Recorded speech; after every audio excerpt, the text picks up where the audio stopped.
As you all know, there is one law of the universe that remains true in perpetuity, and nobody can ever question it because we all know it's true. That is, of course, the law of go woke, go broke. At least that's what you'd believe if you listen to Melanie Mack, aka the Butter Girl. Here's just a little example of the type of content she makes. You're probably more aware of her because that one time where she made a TikTok where she ate an entire stick of butter to trigger the libs, and the multiple times where she's hospitalized herself because she forgot to drink water. I'm not joking. She is apparently so incapable of taking care of herself, it has been leaked and technically, I guess, doxed, that she has put herself in the hospital at least twice because of dehydration, like severe need medical attention dehydration, because she forgets to drink water. Now, I used to think I had a problem with forgetting to drink water. Mind you, I've always got some next to me. But, I mean, putting yourself in the hospital, that is a level of not taking care of yourself that's downright impressive. I would have thought she'd get hospitalized for eating the whole stick of butter, but, I mean, butter isn't that unhealthy for you. I mean, it's pretty unhealthy for you, but it's not like eating a stick will kill you unhealthy, at least as far as I know.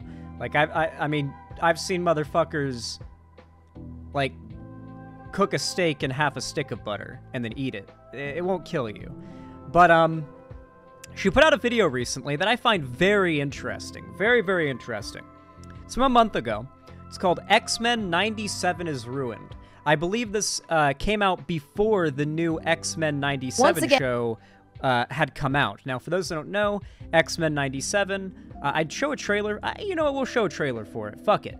Fuck it. We'll do it live. Unless YouTube won't load. For some reason, I've been having a problem all day where YouTube just won't load for me.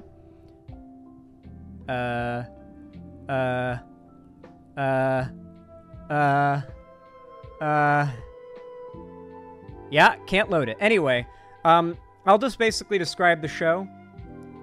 Basically, if you were around back in the day... listen, I never watched the old X-Men cartoon. That was very much my uncle's generation of cartoons. And they loved the X-Men cartoon from, like, what I remember. Never watched it myself. Maybe caught 1 or 2 episodes when I was very young.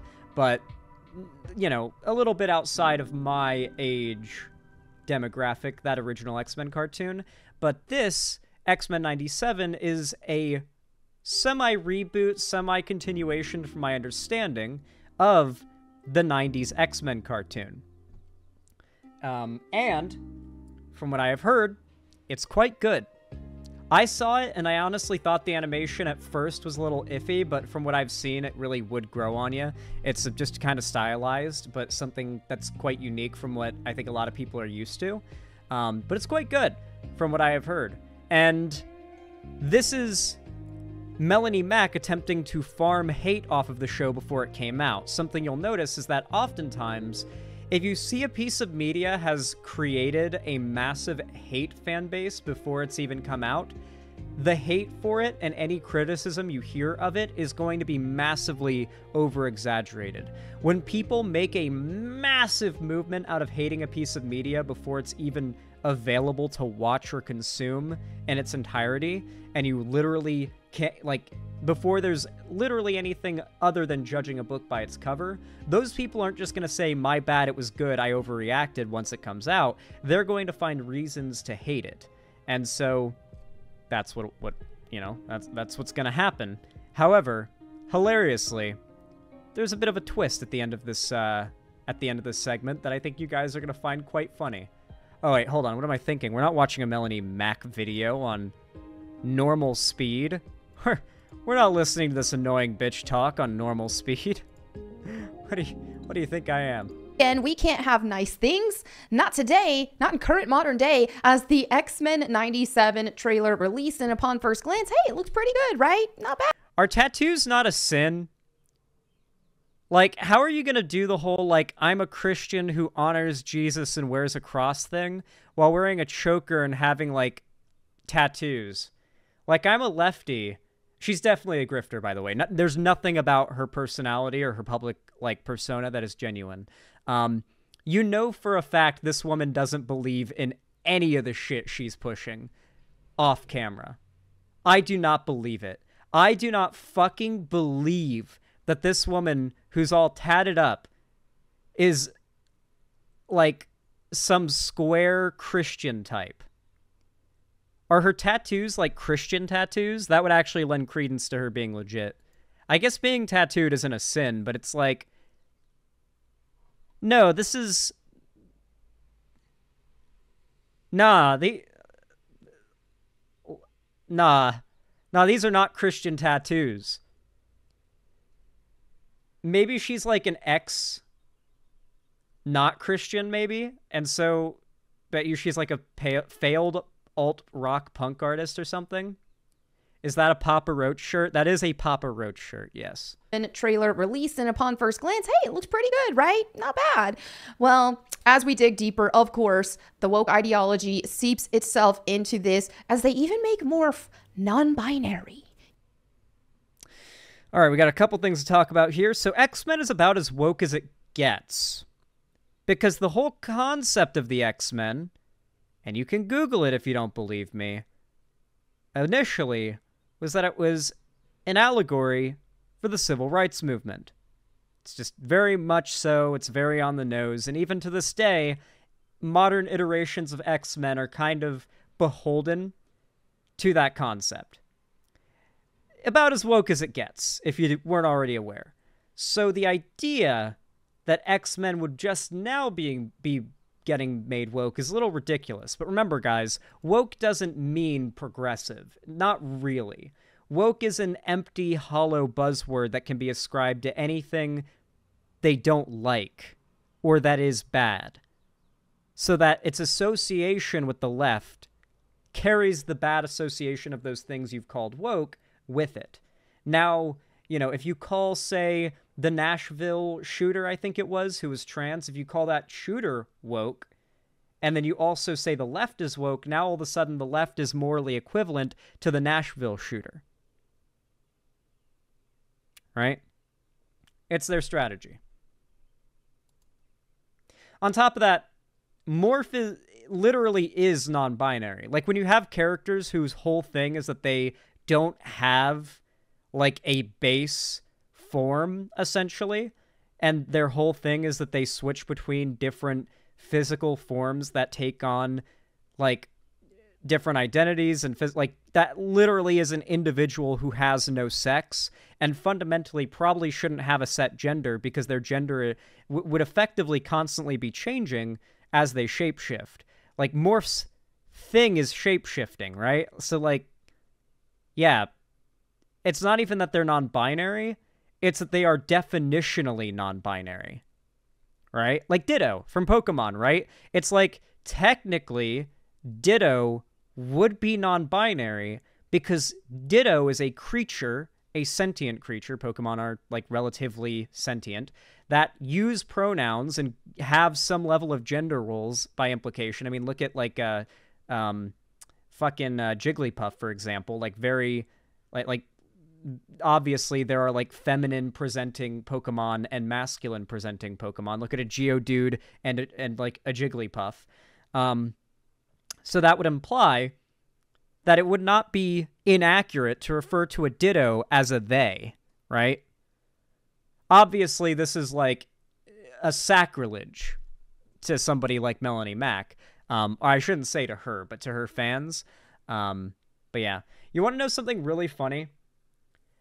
The interesting thing about people like Melanie Mack, figures like her, is that they have a very short lifespan as content creators. I have a friend who has 2 conservative-leaning roommates, and they both used to be fans of Brett Cooper. Do you want to guess why they used to be fans of Brett Cooper and aren't anymore?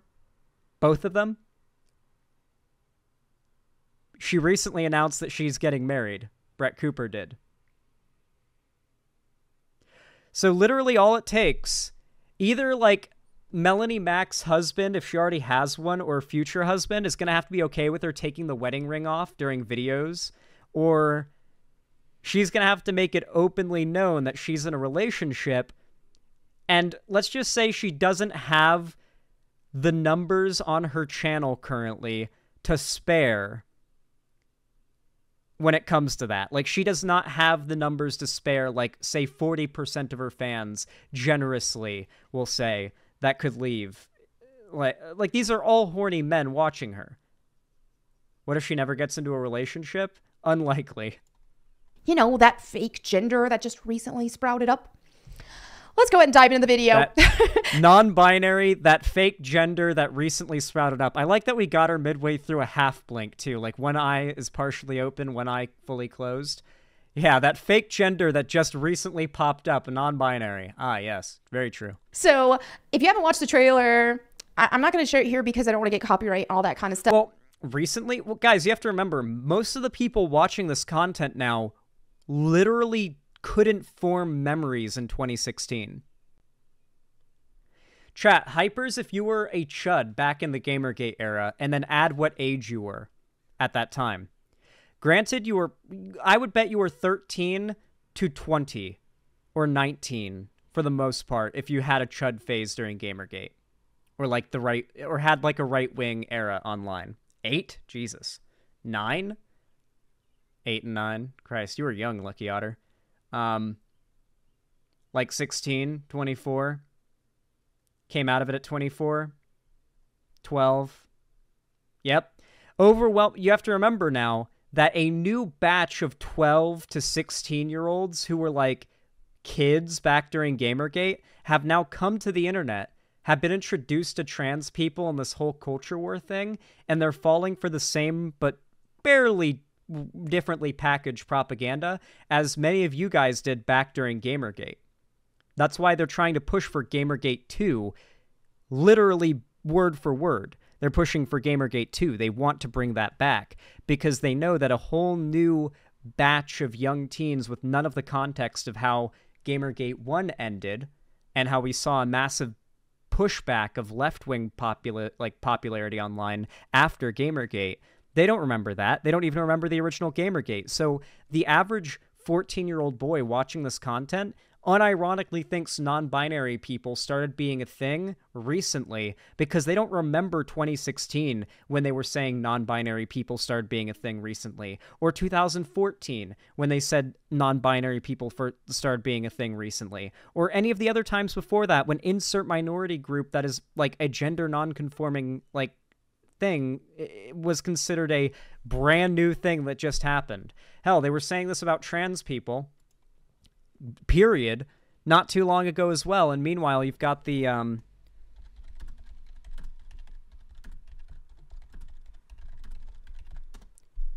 where's this old newspaper clipping? The famous one? Wow, there's actually a lot more. There's a lot more of these old newspaper clippings that are like weirdly pro-trans for the time they come from, because they're pre the culture war existing as it did today. And like the idea, like at the time, even if they didn't recognize a trans person as the gender they identified as, there wasn't like, you weren't standing on a hill and proudly declaring your moral validity by refusing to properly gender a trans person. So that's why you would get articles like this. XGI becomes blonde beauty. Operations transform Bronx youth. And before and after. They took like a good photo for the after photo as well. Like they hit like a side profile with like the lighting. Like they definitely gave her like that is like professional photography lighting, you know? They still claim just a recent thing though, you know, trans people, just some recent thing came out of Tumblr, came out of the internet, you know, just started happening, you know, just a brand new thing. But it actually looked pretty cool aside from like Storm having that generic side shaved lesbian haircut. This is the level their media literacy exists on. They see a character with like hair that is a color that they don't like, or a hairstyle they don't like, and suddenly gaps start getting filled in. She made this video before the show even came out, and seeing that there is a mohawk on a character who has been multiple times depicted with a mohawk in modern X-Men material, somehow that's like woke, and they're just filling in the gaps to say it's bad from there. But you know, it's like, okay, this might be good. Well, then Storm. I made this tweet. So the trailer looks great, but then you see this. I don't trust that there won't be more woke stuff thrown in. I guess we'll see. So then you have the Daily Bugle here. They have Mutant fashion show. They slip in something woke, and it's a mutant fashion show. Oh, is it supposed to be like, because the Daily Bugle is like hack journalism, and the idea is that they're like hack journalists trying to give like the inside scoop on mutant fashion shows. And it's like a reference to like trans, drag shows or whatever. Like, oh, we got the inside scoop on the, yeah, okay. I didn't get it at first because I'm not like brain poisoned and I can actually enjoy media. It's really crazy how these people are the ones who claim that the left are so obsessed with politics they can't just enjoy media. They always say this only when media doesn't agree with their politics, by the way. Like, you'll get Starship Troopers, the movie, where like the director Paul Verhoeven has explicitly stated it is an anti-fascist movie, and so but they'll be like, no, the movie is pro killing the bugs. You're crazy if you think the black jacket is a Nazi jacket. That's not a Nazi uniform. It's just a black jacket. Black jacket bad. Oh, you guys are so triggered. Black jacket bad. Black jacket bad. It's like literally a Nazi SS uniform as stated by the director. Yeah, we dug up an old Nazi SS uniform and we like changed it up a little bit. Barely, you know? And you got like the right wingers claiming like, you lefties just can't enjoy media. You have to see politics and everything and make it agree with you. And then like all of lefty Twitter started just replying with like clips of Paul Verhoeven explaining it's an anti-fascist movie. And they immediately moved the goalpost to, well, actually Paul Verhoeven is a hack cuck and the books are way better. Which, to be fair, is the position they should have taken from the get-go, because the books are like, there's literally a multiple page long dissertation on the evils of Marxism in the Starship Troopers book.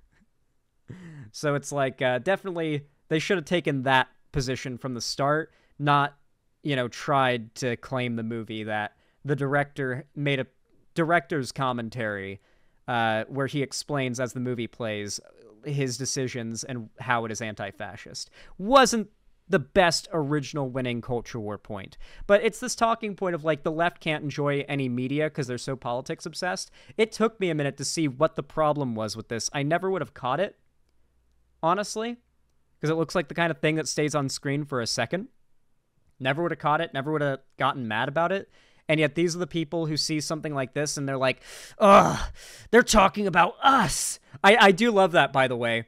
A piece of media makes fictional characters who are made to be as racist and bigoted as possible. And these people respond, they're trying to make fun of us. It's like, oh?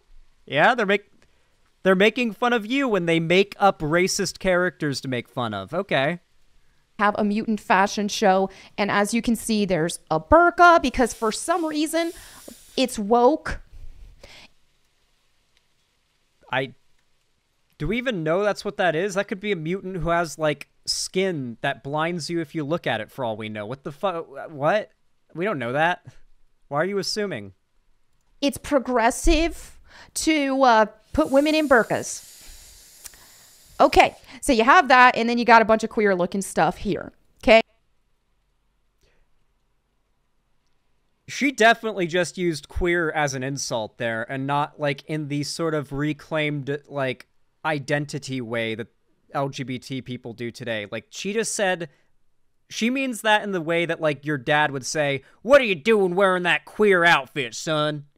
Like, that's how she said it there. Am I allowed to say it like that on YouTube? I think that's okay. A quote is okay, I'm pretty sure. I know I'll get clipped and people will get mad at me, but I don't care.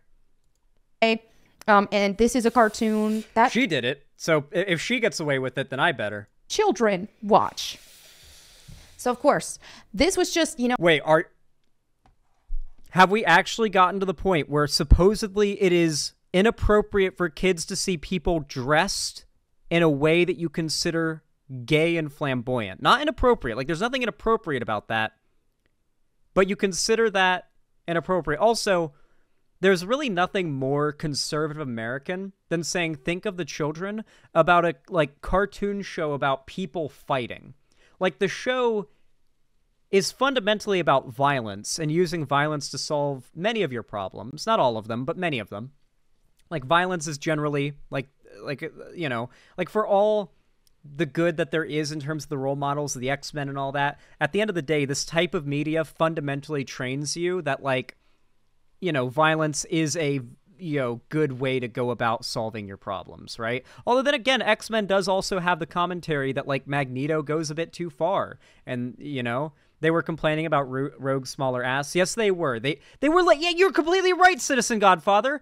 I literally saw Melanie Mack on Twitter complaining that they, like, debuffed Rogue's ass in the show that's meant to be for kids, right? And now they're complaining that they have gay stuff in this show, supposedly. It's not even gay stuff. It's just something she thinks looks queer, quote unquote. Like, that's inappropriate for kids, but you're also mad that they...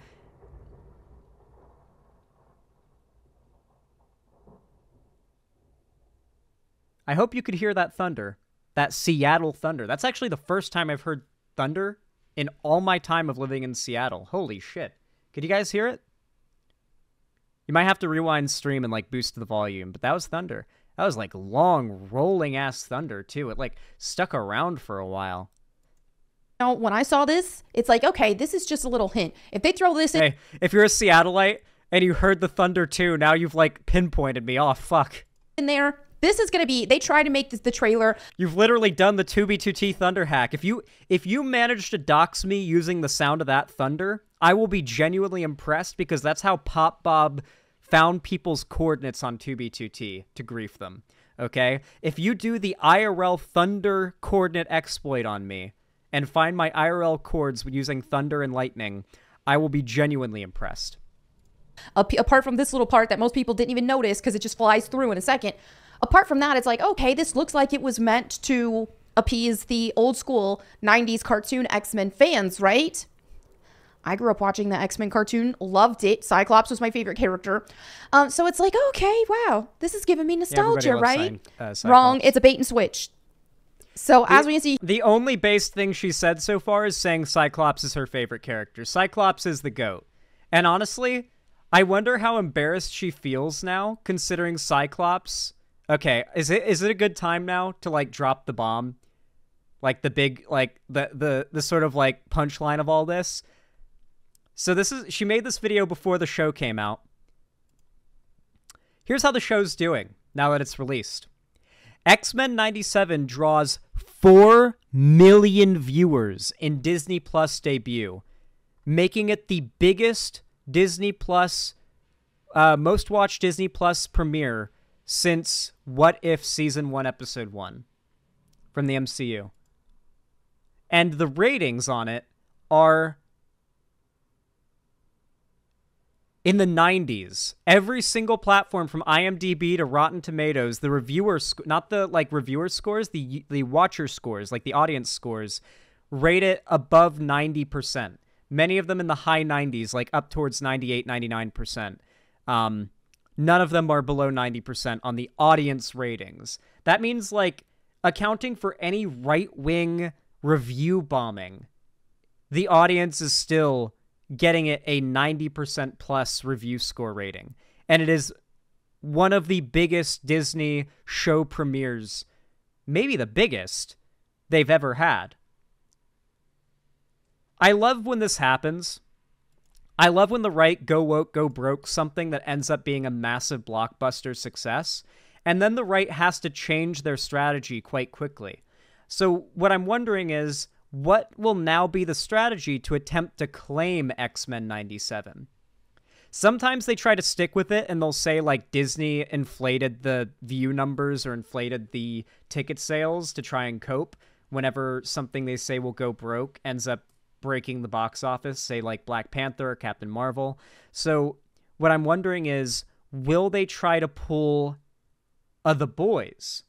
Where with The Boys, they desperately shit-talked it for a while when it was, like, clear it was making fun of them, but then it really blew up in popularity, and The Boys went from being a show right-wing YouTubers would shit on without really much pushback or support to being a show they had to try and co-opt.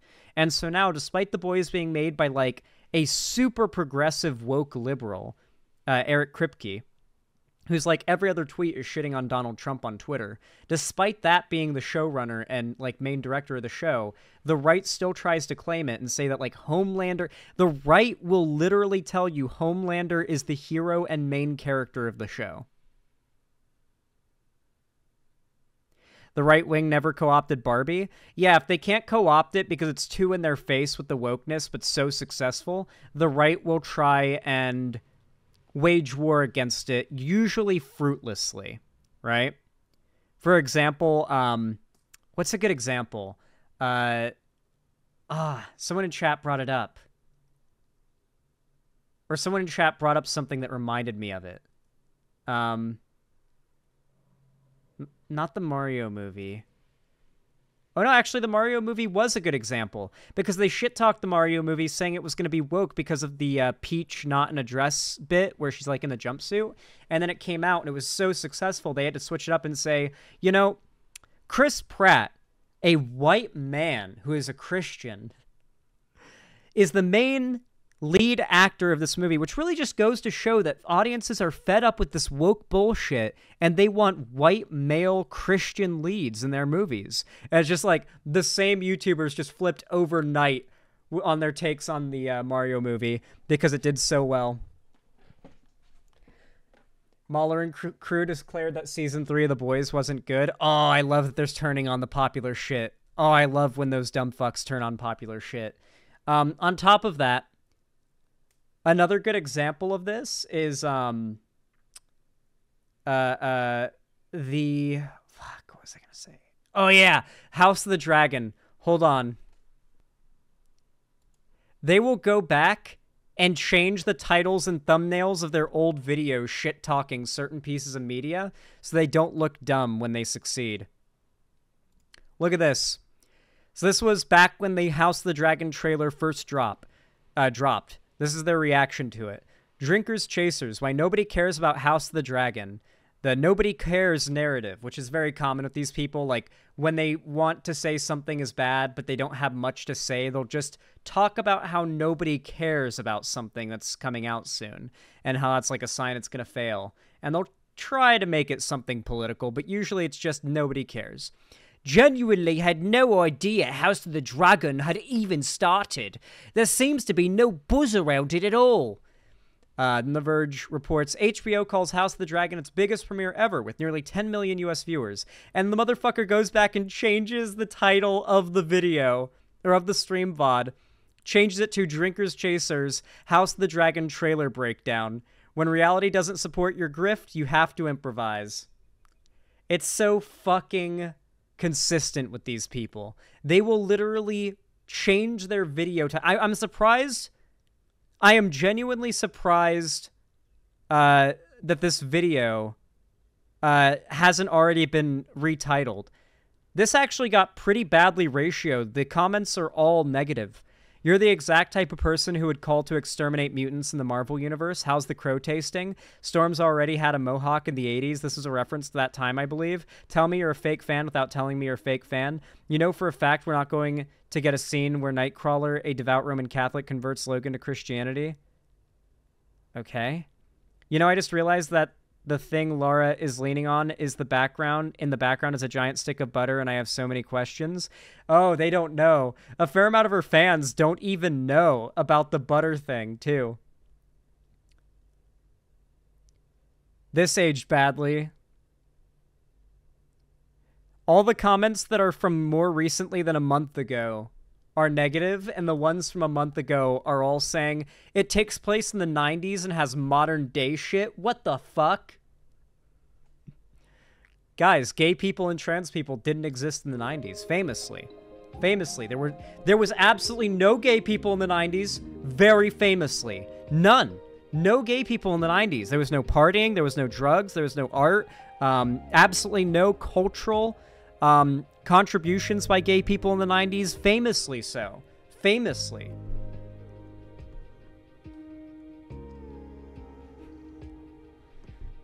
No, the 90s was, like, famously, like, the decade of the gays in America. For, like, if there's ever been a decade of the gays culturally that we look back on, and it's like, that was a good year, or good decade for gay culture, I'd say it's the 90s, right? Like, wasn't the 90s, like, the best since the 70s? Like, retrospectively for gay culture, not like gay rights or living as a gay person, but gay culture was apparently, like, just in its golden age back then, you know? Like, the best comparison I'd make is, like, beta 1.7.3 Minecraft of gay culture, you know, was the 90s.